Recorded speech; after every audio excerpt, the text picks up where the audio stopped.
Eduardo Galeano.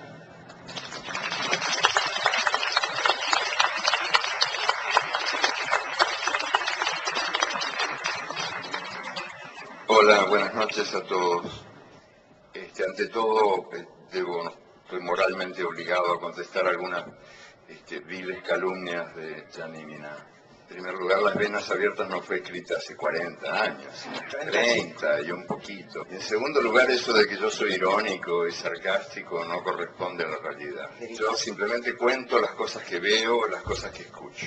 Por ejemplo, el otro día yo escuché a un cocinero que reunió a las aves, a las gallinas, a los gansos, a los pavos y a los faisanes y a los patos. Y yo escuché lo que el boco les decía, lo que el cocinero les decía. Me pareció interesante y quería contarles lo que escuché. El cocinero les preguntaba con qué salsa querían ser comidas. Una de las aves, creo que era una humilde gallina, dijo: nosotras no queremos ser comidas de ninguna manera. Y el cocinero aclaró: eso está fuera de la cuestión. Me pareció interesante esa reunión porque es una metáfora del mundo.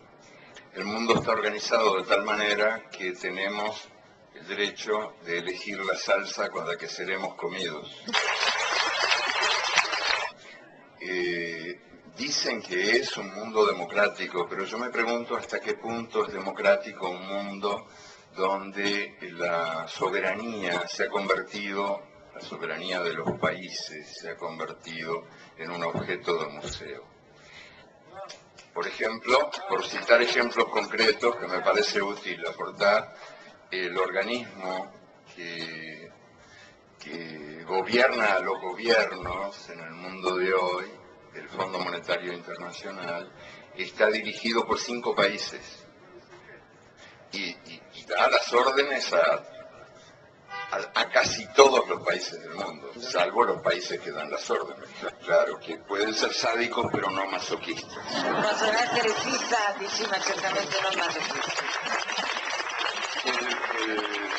El Banco Mundial es más democrático y hay que reconocerlo y dejar constancia aquí de esa gran diferencia. El Fondo Monetario está dirigido por 5 países y el Banco Mundial por 8. Después tenemos la Organización Mundial de Comercio, en cuyos estatutos se establece que las decisiones se tomarán por voto democrático. Nunca se votó en la Organización Mundial de Comercio. Nell'Organizzazione Mondiale del Commercio Nunca. non si è mai votato. Ni una sola vez. Se utiliza el principio stalinista de la aclamación. Las resoluciones se toman por aclamación. Votó el organismo anterior, que se llamaba GATT, votó una vez. No fue una buena experiencia, no se repitió. Nunca se repitió. Entonces, ¿podemos hablar de un mundo democráticamente organizado cuando el mundo depende de 3 organismos no democráticos que toman las decisiones en lugar de la humanidad? Podríamos también, si el tiempo diera, yo quiero ser breve, hablar del Consejo de Seguridad de las Naciones Unidas, que hoy por hoy parece que las guerras están bien cuando las Naciones Unidas las aprueban y están mal cuando no las aprueban. Pero ¿quién imparte questa benedizione? ¿Quién imparte questa benedizione? Las Naciones Unidas están formadas por una Asamblea General. Ahí estamos todos los países, todas las voces, incluso la de este señor que también quiere participar. Tutte le voci, ma es simbólica. La Asamblea General es simbólica. Formula recomendaciones. No toma decisiones. Las decisiones las toma el Consejo de Seguridad. Y el Consejo de Seguridad está donde mandan los 5 países que tienen derecho de veto. El derecho de veto es el que de veras decide. Ellos velan por la paz mundial, pero son también los 5 principales fabricantes y vendedores de armas en el mundo. Y celano.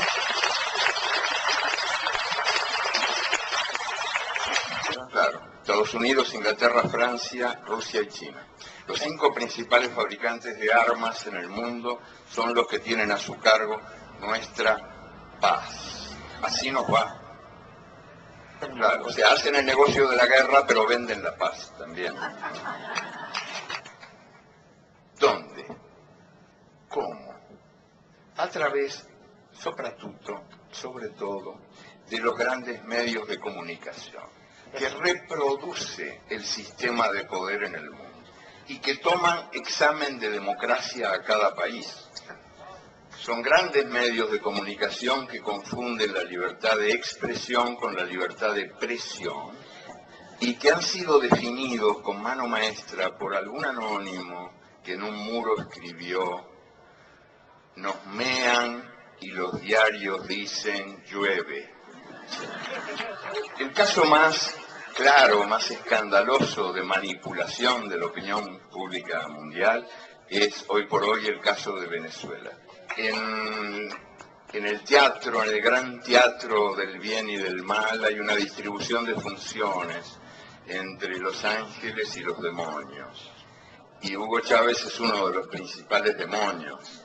Es un dictador desde el punto de vista de las fábricas de la opinión pública mundial. Hugo Chávez es un dictador, es un extraño dictador, sin embargo. Ganó 8 elecciones en 5 años y ahora, recientemente, en el referéndum, fue el primer presidente en la historia de la humanidad que puso su cargo a disposición de la gente.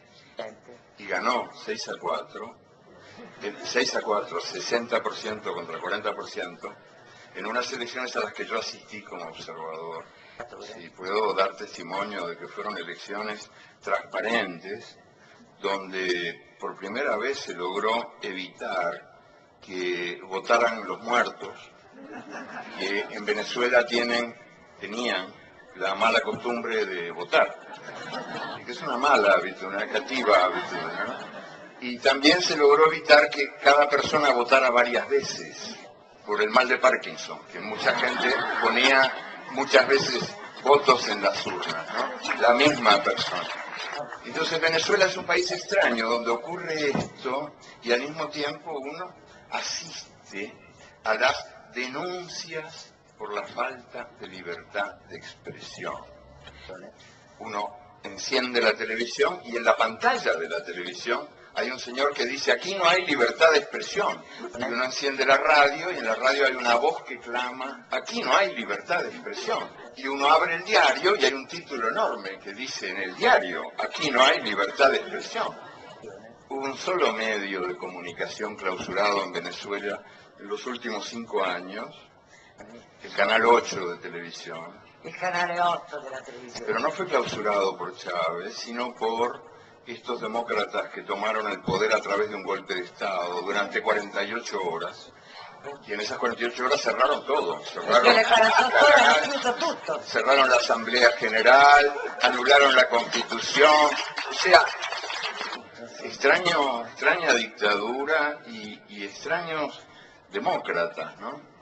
Sí, yo creo que hay ahí un divorcio ejemplar.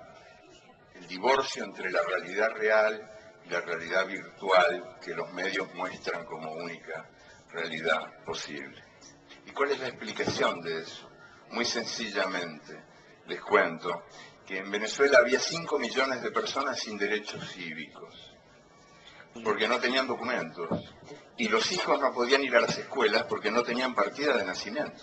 Eso es lo que Chávez está cambiando, porque en pleno paraíso petrolero, en lo que se llama la Venezuela saudí, había 1,5 millones de analfabetos, que ahora se están alfabetizando. Y esto explica la furia de los grandes medios llamados de comunicación que incomunican a la gente. Sí, de comunicación incomunicante. Y también explica el resultado de esta elección y de las elecciones anteriores, porque hay un pueblo que resume su actitud de perfecta manera a través de la frase que dijo un venezolano pobre que fue encuestado recientemente. Sí, que es más expresiva que cualquier discurso. Dijo, yo no quiero que Chávez se vaya porque no quiero volver a ser invisible.